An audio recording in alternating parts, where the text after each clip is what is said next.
Hello everyone, this is Surabhi. Welcome to Study Hacks. कैसे हो सब? आई होप आप लोग सब ठीक होंगे और अपनी पढ़ाई को अच्छे तरीके से कवर अप कर रहे होंगे। आज का जो डिस्कशन रहने वाला है डेली करंट अफेयर्स का, बहुत ही ज़्यादा इंपॉर्टेंट है। आपके एग्जाम में क्वेश्चंस बनने के बहुत ज़्यादा चांसेस होंगे।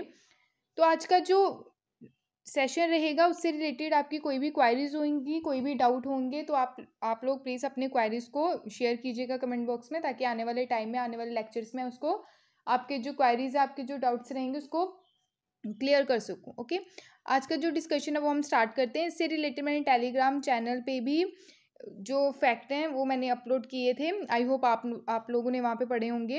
Related to national unity award है। नेशनल यूनिटी डे भी सेलिब्रेट किया जाता है हमारी कंट्री में। ये आपका होमवर्क है, ठीक है। पहले ही स्लाइड में आपको मैंने क्वेश्चन दे दिया, तो आप लोगों ने इसको बताना है कि नेशनल यूनिटी डे हमारी कंट्री में कब सेलिब्रेट किया जाता है, ठीक है। ओके, और जो नेशनल यूनिटी डे है वो कब सेलिब्रेट करना हम लोगों ने स्टार्ट किया था, ये भी आपका होमवर्क है, ठीक है। तो नेशनल यूनिटी अवार्ड के बारे में यहाँ पे बात हो रही है। ऑनलाइन नॉमिनेशन स्टार्ट हो गए हैं, ठीक है। रिकमेंडेशन जो है, इसका जो प्रोसेस है, इसका ऑनलाइन रजिस्ट्रेशन का Sardar Patel national unity awards के लिए लास्ट डेट जो है नॉमिनेशन की, वो रिकमेंडेशन की जाएगी, यानी कि लास्ट डेट जो है 15 अगस्त रखी गई है रजिस्ट्रेशन करने की। अगर किसी ने रजिस्ट्रेशन करवानी है तो वो करवा सकता है। गवर्नमेंट ऑफ इंडिया के द्वारा इंस्टीट्यूट किया गया है इसको highest civilian award in the field of contribution of unity, यानी कि यूनिटी बनाए रखने में जिन जिन लोगों ने हमारी कंट्री में पार्टिसिपेट किया है उनके लिए स्पेशली इसको हाईएस्ट सिविलियन अवार्ड में रखा गया है। जैसे हमारे भारत रत्न हैं, पद्म अवार्ड्स हैं, पद्म विभूषण, पद्म भूषण, पद्म श्री, जिनको 1952 में इस्टेब्लिश किया गया था, ठीक है। तो जिन लोगों ने कंट्रीब्यूशन दिया है यूनिटी और इंटीग्रिटी, ठीक है, इंटीग्रिटी बनाए रखने की हमारी कंट्री में, उन लोगों के लिए स्पेसिफिकली इसको इनोग्रेट किया गया है अवार्ड को। किनके नाम से? सरदार वल्लभ भाई पटेल जी के नाम से, जिनको आयरन मैन ऑफ इंडिया और बिस्मार्क ऑफ इंडिया भी बोला जाता है, ठीक है। लौह पुरुष के नाम से ये जाने जाते हैं। इनके नाम पे ही इस अवार्ड को इंस्टीट्यूट किया गया है। अवार्ड जो है ये रिकॉग्नाइज करेगा, इंस्पायर करेगा कॉन्ट्रीब्यूशंस जो रहेंगे, प्रमोट करेंगे ये नेशनल यूनिटी को, इंटीग्रिटी को, ठीक है। जैसे वैल्यू है स्ट्रॉन्ग, और इंडिया को स्ट्रॉन्ग और यूनाइट बनाने के लिए कोई भी सिटीजन्स है विदाउट डिस्टिंक्शन, यानी कि कोई भी कास्ट का हो, कोई भी रिलीजन का हो, चाहे वो मेल हो, फीमेल हो, किसी भी एज का हो, ठीक है, तो वो यहाँ पे क्या पार्टिसिपेट कर सकता है, ठीक है। एनी इंस्टीट्यूशन, ऑर्गेनाइजेशन यहाँ पे एलिजिबल है अवार्ड के लिए, ठीक है। आई होप आपको इतनी चीज़ क्लियर हुई होगी। नेक्स्ट है, काफ़ी स्पोर्ट्स से रिलेटेड न्यूज़ है। हाल ही मैंने ये पहले डिस्कस की थी। रिवीजन के पॉइंट ऑफ व्यू से ये मैं डिस्कस कर रही हूँ, क्योंकि एग्ज़ाम में आने के बहुत ज़्यादा चांसेस हैं, ठीक है। कौन थी ये पर्सनैलिटी? ठीक है, ये है आर्चरी वर्ल्ड कप इनके द्वारा जीता गया है, जिनका नाम है दीपिका कुमारी। दीपिका कुमारी, ये मैंने पहले भी डिस्कस किया था, ठीक है। तो इनके द्वारा सिक्योर कर लिया गया है, यानी गोल्ड मेडल इनके द्वारा जीता गया है। आर्चरी वर्ल्ड कप जो है स्टेज 3 का आर्चरी, यानी कि तीरंदाजी जो रहती है, ठीक है, तो उसमें इनके द्वारा गोल्ड जीता गया है। ये टॉप रैंकर बनी है आर्चर अमंग वुमेन्स में। न्यू रैंकिंग इनके द्वारा सिक्योर की गई है। दीपिका कुमारी जो हैं, इनका बर्थ 1994 में हुआ था। रांची झारखंड में इनका बर्थ हुआ, वहाँ से बिलोंग करती हैं, याद रखिएगा। और ये इंडियन एथलीट हैं जिन्होंने कंप्लीट किया इवेंट आर्चरी का। करंट रैंक यानी कि वर्ल्ड नंबर 1 चैंपियन ये बनी है इस फील्ड में। इनके द्वारा गोल्ड जीता गया 2010 में कॉमनवेल्थ गेम्स में। क्लियर। इन दी वुमेन्स इंडिविजुअल रिकर्व इवेंट में गोल्ड मेडल सिक्योर किया गया वुमेन्स की टीम जो रही इस इवेंट में इनके द्वारा। और ऑल्सो रिकॉर्ड इनके द्वारा बनाया गया, 3 गोल्ड इनके द्वारा जीते गए 2021 के पेरिस वर्ल्ड कप में, ठीक है। ओके, ये पेरिस वर्ल्ड कप कहाँ पे हुआ, ये आपका होमवर्क है, ठीक है। बताइएगा कौन सी कंट्री ने इसको होस्ट किया। और साथ ही साथ अर्जुन अवार्ड भी इनको मिल चुका है 2012 में, और पद्म श्री से भी नवाजी जा चुकी हैं 2016 में, ठीक है। एक द्रोणाचार्य अवार्ड रहता है। द्रोणाचार्य जो अवार्ड है वो कोच को दिया जाता है, ठीक है। अर्जुन अवार्ड जो है वो स्पोर्ट्स पर्सन को दिया जाता है, ठीक है। ये आप इसमें क्लैरिटी रखिएगा। आई होप आपको इतनी चीज़ क्लियर हुई होगी। नेक्स्ट है, ये भी काफ़ी ज़्यादा इंपॉर्टेंट न्यूज़ है। केशव दत्त जो ग्रेट ओलंपियन ये माने जाते थे, अभी 95 की एज में इनकी डेथ हुई है। ठीक है। तो इनके द्वारा गोल्ड मेडल भी जीते गए काफ़ी सारे 1948 के लंदन गेम्स टीम में, काफ़ी ज़्यादा इंपॉर्टेंट है, केशव दत्त नाम याद रखिएगा, ठीक है। बहुत ज़्यादा इंपॉर्टेंट हो जाता है, एग्जाम में पूछने के बहुत ज़्यादा चांसेस हैं। आपको दे देंगे लिस्ट, दे देंगे लिस्ट 1 एंड लिस्ट 2 और पूछेंगे मैचअप के लिए पूछ लेंगे, या पेयर्स दे देंगे ये किस फील्ड से रिलेटेड है ये पर्सन, ठीक है। तो ये सारी चीज़ें आपको क्लियर होनी चाहिए। केशव दत्त नाम याद रखिएगा। किससे रिलेटेड है ये? हॉकी जो गेम है उससे रिलेटेड थे। नेक्स्ट है शिफाली एंड स्नेहा, इनको नॉमिनेट किया गया है ICC player of the month के लिए, ठीक है। तो नाम याद रखिएगा, इनको अभी नॉमिनेट किया गया है। देखते हैं प्लेयर ऑफ द मंथ किसको ये अवार्ड मिलता है इन दोनों में से, ठीक है। क्लैरिटी रखिएगा। नेक्स्ट चलते हैं। नेक्स्ट काफ़ी इंपॉर्टेंट है, बहुत ज़्यादा मैंने इससे रिलेटेड चीज़ें डिस्कस भी की गई हैं, ठीक है। तो अफ़गानिस्तान में जो है यूएसए के जो ट्रूप्स है, यानी कि यूएसए ने वहाँ से विड्रॉ कर लिया है। तो अफ़गानिस्तान की अब सिचुएशन काफ़ी ख़राब देखने को मिल रही है। तालिबान ने ऑलरेडी अटैक किया है अफ़गान प्रोविंशियल जो कैपिटल है, ठीक है, वहाँ पे अटैक किया गया है तालिबान के द्वारा। कल ही मैंने डिस्कस किया कि काफ़ी ज़्यादा जो डिस्ट्रिक्ट है अफ़गानिस्तान की, तालिबान के द्वारा उसको कैप्चर कर लिया गया है। दहला डैम जो था अफ़गानिस्तान में, वो भी किसके द्वारा? तालिबान के द्वारा कैप्चर कर लिया गया था, ठीक है, पास में। ये सारी चीज़ें हमने देखी, काफ़ी ज़्यादा सिचुएशन ख़राब हो रही है। तो इसके चलते हमारी कंट्री को भी मतलब ये चिंताएं हैं कि सिक्योरिटी के पॉइंट ऑफ व्यू से कि फ्यूचर में कैसे इसको टैकल करके चलना है इन सब चीज़ों को। नेक्स्ट है, कल क्या देखने को मिला है? रीशफल किए गए कैबिनेट्स जो हैं, जो पहले यूनियन कैबिनेट्स थे उनको पुल आउट कर दिया गया, ठीक है। न्यू आप देख सकते हैं न्यू कैबिनेट नारायण तातू राणे, इनको ministry of micro and small medium enterprises दी गई है ministry. Sarbananda Sonowal ministry of port shipping and waterways and AYUSH ministry भी इनके अंडर रखी गई है। Virendra Kumar minister of social justice and empowerment, इनको मिनिस्ट्री दी गई है। ज्योतिरादित्य स्किन इंडिया, इनको मिनिस्ट्री ऑफ सिविल एविएशन दी गई है। अश्विनी वैष्णव, इनको ministry of railway communication electronics and IT ministry दी गई है। Mansukh Mandaviya ministry of health and family welfare and chemicals and fertilizer. Pashupati Kumar, इनको ministry of food processing and industry दी गई है। Purushottam Rupala ministry of fisheries animal husbandry and dairying. Next है L Murugan ministry of states for fishing animal husbandry and dairying information and broadcasting ministry इनको दी गई है, ठीक है। रटनी नहीं है ये चीज़ें, जैसे जैसे हम करंट अफेयर्स डिस्कस करेंगे वैसे वैसे आपको चीज़ें याद होती जाएंगी। और कौन सी मिनिस्ट्री से पुल आउट किया गया है किस पर्सन को, वो भी देख लेते हैं।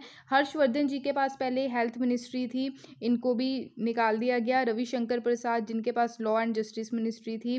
प्रकाश जावड़ेकर, इनको मिनिस्ट्री ऑफ इन्वायरमेंट दे रखी थी पहले, अब नहीं है, इनको पुल आउट कर दिया गया है। नेक्स्ट है डीवी सर्वानंदा गौड़वा, इनको ministry of chemical and fertilizer दी गई थी, इनको भी पुल आउट कर दिया। Thawar Chand Gehlot ministry of social justice and empowerment and Ramesh Pokhriyal Nishank ministry of education, इनके पास थी, अब नहीं है, ठीक है। ये सारी चीज़ें आप लोगों को याद रखनी है। तो ये जो न्यू जो नाम है तो इनको रटना नहीं है, आने वाले टाइम में हम लोग इसको डिस्कस करते जाएंगे डेली। अगर आप करंट अफेयर्स करेंगे तो आपको ये सारे नाम ऑटोमेटिकली याद होते जाएंगे, ठीक है। आई होप आपको इतनी चीज़ क्लियर हुई होगी। नेक्स्ट है, काफ़ी ज़्यादा इंपॉर्टेंट न्यूज़ है, integrated child development service scheme है। ये एक अम्ब्रेला स्कीम है, ठीक है।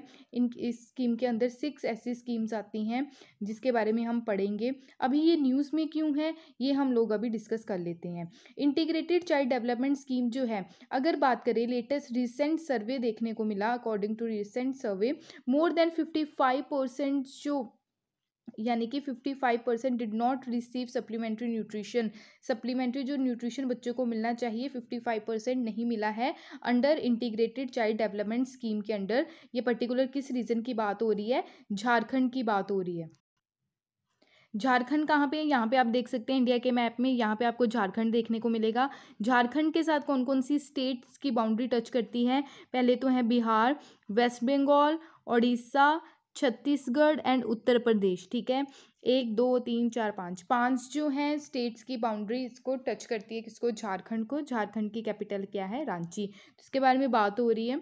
जो स्टार्टिंग के जो 6 मंथ थे, ठीक है, 6 महीने में ओनली एक बार ही ये स्कीम के तहत जो सप्लीमेंट्री न्यूट्रिशन है वो प्रोवाइड करवाया गया ओनली 6 मंथ में एक बार, ठीक है।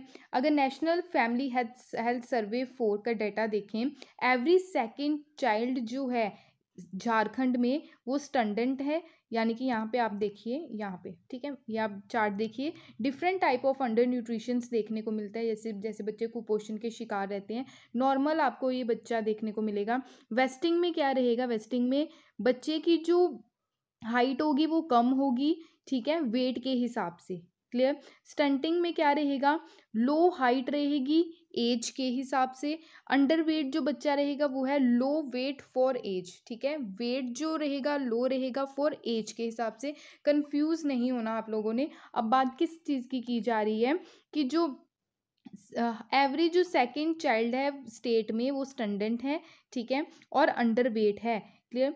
एवरी थर्ड चाइल्ड जो है वो अफेक्टेड है stunted, and every 10th child affected है सीवियर वेस्टिंग, एंड अराउंड 70% जो बच्चे हैं वो अनेमिक के यानी कि अनेमिया की जो बीमारी रहती है उससे संदिग्ध हैं, ठीक है, यानी कि खून की कमी काफ़ी देखने को मिलती है बच्चों में भी और वुमेन्स में भी सबसे ज़्यादा खून की कमी यानी कि अनेमिया की बीमारी देखने को मिलती है। अगर बात करें तो इंटीग्रेटेड चाइल्ड डेवलपमेंट स्कीम की बात करें, ये एक सेंट्रली स्पॉन्सर्ड स्कीम है जो इम्प्लीमेंट की गई है ministry of women and child development के द्वारा। लॉन्च इसको किया गया 1975 में। 6 स्कीम इसके अंडर आती है, यानी कि ये एक अम्ब्रेला स्कीम है। अम्ब्रेला स्कीम का मतलब क्या रहता है, एक स्कीम है उसके अंडर बाकी सारी चीज़ें रखी गई हैं, ठीक है। 6 जो स्कीम है, जैसे आंगनवाड़ी सर्विसेज स्कीम है, प्रधानमंत्री मातृत्व Vandana Yojana, national creche scheme, national for adolescent scheme for adolescent girls, child protection scheme, ये सारी 6 की 6 स्कीम जो है इसके अंडर आती है, इंटीग्रेटेड चाइल्ड डेवलपमेंट स्कीम के अंडर आती हैं। ये चीज़ें आपको क्लियर होनी चाहिए, ठीक है। आई होप आपको इतनी चीज़ क्लियर हुई होगी। जो डाटा मैंने आपको बताया ये आप आंसर राइटिंग में भी यूज़ कर सकते हैं, काफ़ी ज़्यादा इंपॉर्टेंट है। नेक्स्ट है बहुत ही ज़्यादा इंपॉर्टेंट ये न्यूज़ है रिलेटेड टू वीट की वैरायटी है, जीआई टैग इसको दर्जा मिल चुका है। अब इसका एक्सपोर्ट देखने को मिला है, यानी कि रिसेंट ही फर्स्ट शिपमेंट यानी कि इसका एक्सपोर्ट देखने को मिला है इस वैरायटी का पहला, जिसको ज्योग्राफिकल इंडिकेशन जो सर्टिफाइड वैरायटी है ये, जिसको बोला जाता है बालिया वैरायटी ऑफ वीट, ठीक है। तो इसको एक्सपोर्ट किया गया है कीनिया में एंड श्रीलंका में, गुजरात स्टेट से, ठीक है। तो देखो ये जो है रॉ मटेरियल अभी भेजे जा रहे हैं अनदर कंट्रीज़ में, जैसे ब्रिटिशर्स टाइम में होता था, ब्रिटिशर जब रूल था हमारी कंट्री में पहले भी ऐसा होता था कि रॉ मटेरियल भेजा जाता था और फिनिश गुड जो है वो वापस हमारी कंट्री में हम इंपोर्ट करते थे महंगे दामों पे। तो वैसी ही चीज़ें देखने को मिल रही हैं, बट इसको हम क्या कर रहे हैं, किसान की भी इसमें क्या हो रही है, इनकम जनरेट हो रही है, ठीक है, इसमें हमारा फ़ायदा भी है, ठीक है। तो देखते हैं बालिया जो वैरायटी है जो वीट की, इसको रिसीव यानी कि इसको जब जीआई टैग का दर्जा मिला, कब मिला, 2011 में मिला। वीट जो है इसमें, इस वीट में, बालिया वीट में हाई प्रोटीन कंटेंट पाया जाता है और काफ़ी स्वीट सा टेस्ट है इसमें, ठीक है, काफ़ी मीठी जैसे देखने को मिलती हैं चीज़ें, ठीक है, इसका टेस्ट काफ़ी मीठा है। क्रॉप की अगर बात करें, इसको क्रॉप किया जाता है भैल रीजन जो है गुजरात में, और साथ ही साथ अहमदाबाद, आनंद, खेड़ा, भावनगर, सुरेंद्र नगर, बारूच डिस्ट्रिक्ट में भी इसकी जो खेती की जाती है। ग्रोन इन दी रेनफीड कंडीशन, यानी कि जब बारिश होती है ना तब इसका यानी कि फसल बोई जाती है विदाउट इरिगेशन, ठीक है, इरिगेशन की प्रोसेस की ज़रूरत नहीं पड़ती है तब। अगर बात करें ज्योग्राफिकल इंडिकेशन स्टेटस की, ज्योग्राफिकल इंडिकेशन जो स्टेटस है इसका मतलब क्या रहता है कि किसी भी पर्टिकुलर रीजन में किसी गुड्स को आइडेंटिफाई करना, वहाँ से जब ये ओरिजिनेट हुआ, ठीक है, डिफाइन करता है ज्योग्राफिकल टेरिटरी को। इस यूज़ किया जाता है ये जीआई टैग जो दर्जा दिया जाता है एग्रीकल्चर, नेचुरल और मैन्युफैक्चरर गुड्स के लिए। ज्योग्राफिकल इंडिकेशन जो है गुड्स, इसकी रजिस्ट्रेशन एंड प्रोटेक्शन एक्ट के थ्रू सारी रजिस्ट्रेशन देखने को मिलती है, जो एक्ट है 1999 का, ये प्रोवाइड करवाता है रजिस्ट्रेशन पर्टिकुलर किसी भी गुड्स को, ठीक है, चाहे वो नेचुरल हो, एग्रीकल्चर हो या मैन्युफैक्चर गुड हो।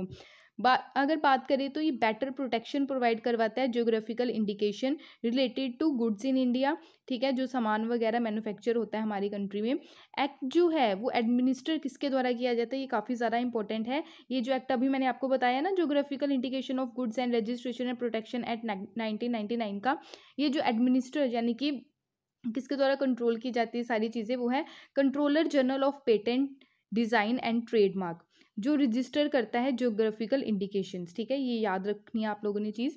जो ज्योग्राफिकल इंडिकेशन जो रजिस्ट्री है यानी कि जो मेन हेडक्वार्टर है वो कहाँ पे लोकेटेड है, चाइना में, सॉरी चाइना कह रही हूँ, चेन्नई में, ठीक है, तो चेन्नई में लोकेटेड है, हमारे इंडिया में ही, ठीक है, बाय मिस्टेक बोल दिया। तो रजिस्ट्रेशन जो है ज्योग्राफिकल इंडिकेशन की वो वैलिड रहती है, यानी कि अगर किसी भी प्रोडक्ट की रजिस्ट्रेशन हुई है किसी भी गुड की, वो 10 ईयर्स तक वैलिड रहती है, बट इसको टाइम टू टाइम फर्दर इस पीरियड को एक्सटेंड किया जा सकता है, रिन्यू किया जा सकता है, ठीक है। और ये पार्ट है किसका, जीआई जो सर्टिफाइड जो दिया जाता है सर्टिफिकेशन, ये पार्ट किसका है, world trade organisations trade related aspects of intellectual property right, यानी कि ट्रिप्स का ये पार्ट है। अगर बात करें अनदर जो दे रखे हैं जीआई टैग हमारी कंट्री में, वो झारखंड सोराई कोवार पेंटिंग है, ठीक है, झारखंड की इसको जीआई टैग का दर्जा मिल चुका है। तेलंगाना तेलिया रुमाल, तिरूर वेतिला केरला, दिंदीगुल लोक एंड खंदगी साड़ी तमिलनाडु की, ओडिशा रसगुल्ला, शाही लीची बिहार, इन सबको जीआई टैग का दर्जा मिल चुका है। शाही लीची को भी एक्सपोर्ट किया गया, ठीक है, साउथ कोरिया में काफ़ी चीज़ें जो हैं हमारी कंट्री की उसको एक्सपोर्ट किया जा रहा है, ठीक है। हमारी जो गवर्नमेंट है उनका मेन मोटिव यही है कि सेल्फ रिलायंट होना, यानी कि आत्मनिर्भर भारत बनाना, ठीक है, ये सारी चीज़ें हैं, इसी से रिलेटेड ये जो टॉपिक हम डिस्कस कर रहे हैं। Agriculture processed and food product export development authority, जिसको अपेडा बोलते हैं, जो ministry of commerce and industry के अंडर आती है, काफ़ी ज़्यादा इंपॉर्टेंट है ये भी कि अपेडा की आपसे फुल फॉर्म भी पूछी जा सकती है, और ये कौन सी मिनिस्ट्री के अंडर आती है ये भी पूछा जा सकता है। ये फोकस देती है मेन की जो प्रमोट की जा सके, जैसे एक्सपोर्ट कर सकें हम अपने जो गुड्स हैं इंडिया के, जिनको स्पेशली जिनको जीआई टैग का दर्जा मिल चुका है। आपका ये क्वेश्चन है कि जीआई टैग जो है हमारी कंट्री में फर्स्ट कौन से प्रोडक्ट को दिया गया और कौन से ईयर में दिया गया, ये आपका होमवर्क है, ठीक है। बात करें वीट की, वीट के बारे में हमने पढ़ा, ठीक है, अब वीट की बात करते हैं। वीट क्या है, एक रैबी क्रॉप है। अब रैबी खारिफ देख लेते हैं। यहाँ पे आप देखिए रैबी खारिफ एंड ज़ैद, ठीक है। रैबी जो है, रैबी क्रॉप्स जो है उसको सॉन किया जाता है आफ्टर मानसून के बाद, मानसून सीजन के बाद, एंड बिगनिंग जो रहती है विंटर सीजन की, ठीक है। रैबी खारिफ, खारिफ जो है, खारिफ क्रॉप को स्पॉन किया जाता है जैसे बिगनिंग होती है मानसून की, मानसून के स्टार्टिंग में ही जो फसलें रहती हैं रिलेटेड टू खारिफ, तो उसको क्या किया जाता है, बोया जाता है। अगर रैबी की बात करें तो cold climate for the growth of crops, यानी कि ठंडा जो मौसम है रैबी क्रॉप्स के लिए वो सफिशेंट रहता है। वार्म क्लाइमेट जो है वो जर्मिनेशन ऑफ सीड्स, यानी कि जैसे बीज से जो क्रॉप निकलनी शुरू होती है ना, ठीक है, उसको बोला जाता है। खरीफ के लिए जैसे वाटर पैलेंट्री वाटर हॉट क्लाइमेट की ज़रूरत रहती है। मेनली अक्टूबर एंड दिसंबर में इसका स्वॉन टाइम रहता है क्रॉप्स का, और इसका जून एंड जुलाई में रहता है, यानी कि अब जो टाइम देखने को मिल रहा है। हार्वेस्टिंग का सीज़न अप्रैल टू जून है इसका, ठीक है, रैबी का। और इसका खारिफ का कब है, सितंबर और अक्टूबर की। तो अप्रैल के मंथ में कई फेस्टिवल भी सेलिब्रेट किए जाते हैं, जैसे बैसाखी, ठीक है, वीट कटिंग रहती है, हार्वेस्ट सीजन रहता है वो। तो रैबी जो आएगा, वीट जो है वो रैबी की कैटेगरी में ही आती है। अब यहाँ पे देख सकते हैं wheat, oil seed, gram, barley, peas and mustard जो हैं ये मेजर क्रॉप्स हैं जो रैबी क्रॉप्स मानी जाती हैं। Rice, maize, jowar, bajra, tur, moong, urad, cotton, jute, groundnut and soyabean, ये मेजर क्रॉप्स हैं जो खारिफ क्रॉप ग्राउंड देखने को मिलती हैं। रैबी क्रॉप्स जो हैं mainly Punjab, Haryana, Himachal Pradesh, Uttarakhand, Uttar Pradesh, Jammu and Kashmir and the states in India, ये रैबी क्रॉप्स कल्टीवेट की जाती है, खेती की जाती है इसकी। खैरिफ की बात करें तो Assam, West Bengal coastal area जो रहेगा, उड़ीसा, कोंकण कोस्ट, ठीक है, बिहार, ये सम स्टेट्स हैं लीडिंग प्रोड्यूसर हैं ये खारिफ क्रॉप्स की इंडिया में। आई होप आपको इतनी चीज़ क्लियर हुई होगी। अब चलते हैं आगे टॉपिक की ओर। वीट क्या है, एक रैबी क्रॉप है, ये इसको बोया कब जाता है, अक्टूबर दिसंबर के मंथ में, ठीक है, हार्वेस्ट किया जाता है इसको अप्रैल जून में। बात करें टेम्परेचर इसके लिए कितना सफिशिएंट रहता है, 10 to 15 degree Celsius sowing time and 21 to 26 degree Celsius harvesting time, ठीक है। तो ब्राइट सनलाइट इसकी ज़रूरत रहती है इसको। रेनफॉल की ज़रूरत रहती है अराउंड 75 to 100 सेंटीमीटर रेनफॉल की ज़रूरत रहती है इसमें। सॉइल टाइप यानी कि कौन सी सॉइल में ये उपजाऊ मतलब खेती हो सकती है, fertile loamy and clay loamy, Ganga Sutlej plain and black soil region जो है डेक्कन का, वहाँ पे पाई जाती है। मेजर वीट जो ग्रोइंग स्टेट्स हैं हमारी इंडिया में, मेजर जो है वो है उत्तर प्रदेश, पंजाब, हरियाणा, मध्य प्रदेश, राजस्थान, बिहार एंड गुजरात। ये चीज़ें आप लोगों को याद रखनी है, ठीक है। मेजर जो वीट ग्रोइंग अप स्टेट्स हैं वो है उत्तर प्रदेश, पंजाब, हरियाणा, मध्य प्रदेश, राजस्थान, बिहार एंड गुजरात। इंडिया जो है वो सेकंड लार्जेस्ट प्रोड्यूसर है वीट का, किसके बाद, चाइना के बाद। ये भी आप लोगों को याद रखना है, बहुत ज़्यादा इंपॉर्टेंट है। अगर बात करें काफ़ी ज़्यादा सक्सेस मिली ग्रीन रेवोल्यूशन में, कंट्रीब्यूशन रहा ग्रोथ का, स्पेशली जो रैबी क्रॉप्स है वीट, ठीक है। तो ग्रीन रेवोल्यूशन कब देखने को मिला, यहाँ से एक क्वेश्चन भी है आप लोगों के लिए। Father of green revolution in India, India के फादर ऑफ ग्रीन रेवोल्यूशन किनको बोला जाता है, ये आपका होमवर्क है। प्लीज़ कमेंट बॉक्स में शेयर कीजिएगा अपने जो आंसर्स हैं। इंडिया का जो एक्सपोर्ट है, यानी कि इंडिया जो वीट से रिलेटेड, ग्रेन से रिलेटेड एक्सपोर्ट करता है अनदर कंट्रीज़ में, वो कंट्रीज़ कौन कौन सी है, Yemen, Indonesia, Bhutan, Philippines, Iran, Cambodia, Myanmar, ठीक है। तो यहाँ पे 7 कंट्रीज़ में, 7 न्यू कंट्रीज़ में इन्होंने 2020 to 21 की अगर बात करें तो इंडिया ने काफ़ी ज़्यादा वीट से लेकर एक्सपोर्ट किया, ठीक है, इन 7 कंट्रीज़ में। आई होप आपको इतनी चीज़ क्लियर हुई होगी। ये मैप आप देख सकते हैं, टॉप 10 वीट प्रोड्यूसिंग स्टेट्स का ये मैप है, आप इसको निहार सकते हैं, ठीक है। आगे चलते हैं। नेक्स्ट है, काफ़ी ज़्यादा इंपॉर्टेंट न्यूज़ है ये, ठीक है, तो रिलेटेड टू मार्शल आर्ट, ठीक है। ये मार्शल आर्ट कौन सा है ये हम देख लेते हैं। सिलंबम मार्शल आर्ट है। रिसेंटली ही एक इंडियन पर्सनैलिटी जिनका नाम है गणेशन संधिरक्षणन, इनका नाम है, इनके द्वारा प्राइज जीता गया है किसमें, ये जो सिलंबम जो मार्शल आर्ट है, ठीक है, इसमें काफ़ी बेहतरीन परफॉर्मेंस की गई इनके द्वारा, जो कंपटीशन देखने को मिला सिंगापुर में, ठीक है। तो सिंगापुर की गवर्नमेंट ने इनको अवार्ड से नवाजा है। सिलंबम जो है यहाँ पे आप देख सकते हैं, ये मार्शल आर्ट है, ये गर्ल्स को ट्रेनिंग दी जा रही है इसमें। तो गर्ल्स के लिए काफ़ी ज़्यादा इम्पोर्टेंस रखती हैं ये मार्शल आर्ट जो फॉर्म है, क्योंकि इसमें सेल्फ डिफेंस से रिलेटेड चीज़ें देखने को मिलती हैं। एक सेल्फ डिफेंस की ट्रेनिंग मिलनी ही चाहिए गर्ल्स को आज की सिचुएशन के हिसाब से, तो ये काफ़ी ज़्यादा इंपॉर्टेंट हो जाती है, ठीक है। आगे देखते हैं हम। सिलंबम जो है ये एंशिएंट वेपन है, वेपन आप बोल सकते हैं जैसे हथियार है, ठीक है। ये बेस्ड किस पे, मार्शल आर्ट पे बेस्ड है। ये इमर्ज कहाँ पे हो, यानी कि कहाँ से इसका ओरिजिन हुआ, तमलीकम जो अभी तमिलनाडु रीजन में देखने को मिलता है हमारे इंडिया में ही। ये वन ऑफ द सबसे ओल्डेस्ट मार्शल आर्ट है वर्ल्ड का, ठीक है, याद रखिएगा। सिलम का मतलब क्या रहता है, माउंटेन, ठीक है, पहाड़, और बम का मतलब बैम्बू, ठीक है। बैम्बू से रिलेटेड हमने बहुत सारी चीज़ें डिस्कस भी की हैं, ओके। ये जो मेन वेपन यूज़ किया जाता है मार्शल आर्ट में, क्लियर है। अगर बात करें, माना जाता है कि जिसका जो ओरिजिनेशन हुआ, यानी कि ओरिजिनेट हुआ अराउंड 1000 BC में हुआ, किसके द्वारा ब्रॉड किया गया, किसके द्वारा अपनाया गया, अगस्त जो मुनिवर थे उनके द्वारा इस मार्शल आर्ट को अपनाया गया था। अदर मार्शल आर्ट्स जो फॉर्म्स हैं हमारे इंडिया में वो भी देख लेते हैं, इंपॉर्टेंट हो जाती हैं, क्योंकि मैचअप्स के लिए आ सकता है, पेयरिंग की फॉर्म में भी आपसे पूछा जा सकता है, ठीक है। और वनडे एग्जाम में भी ऑप्शंस आपको दे दिए जाएंगे, पूछ लेंगे कि जैसे ये कलारी पेटू है कि कौन से स्टेट से बिलोंग करता है, ठीक है। पहले हम देख लेते हैं, गतका जो है पंजाब स्टेट से बिलोंग करता है ये मार्शल आर्ट फॉर्म जो है। पाइका उड़ीसा, थंगता मणिपुर, कलारी पटू केरला, चोलिया उत्तराखंड, पैंग लहाबसोल सिक्किम, मुस्ती युद्धा उत्तर प्रदेश, मर्दानी खेल महाराष्ट्र, परी कन्नड़ बिहार। ये आप लोगों को याद रखनी है ये चीज़ें, ठीक है। आई होप आपको इतनी चीज़ क्लियर हुई होंगी। ये थे आज के important current affairs. I hope आपको ये सारी चीज़ें समझ आई होंगी। फिर भी अगर आपकी कोई भी क्वेरीज़ हैं इस लेक्चर से रिगार्डिंग, तो प्लीज़ आप लोग कमेंट बॉक्स में अपने डाउट्स को ज़रूर शेयर कीजिए। और जो बच्चे आंसर्स दे रहे हैं बहुत ही अच्छी तरह से दे रहे हैं, तो प्लीज़ आप लोगों की भी रिविज़न होगी इस तरह से, तो आंसर देते रहिए, ठीक है। अगर आपको इस लेक्चर की PDF चाहिए तो आप टेलीग्राम चैनल को ज्वाइन कर सकते हैं, उसका लिंक आपको डिस्क्रिप्शन बॉक्स में मिल जाएगा।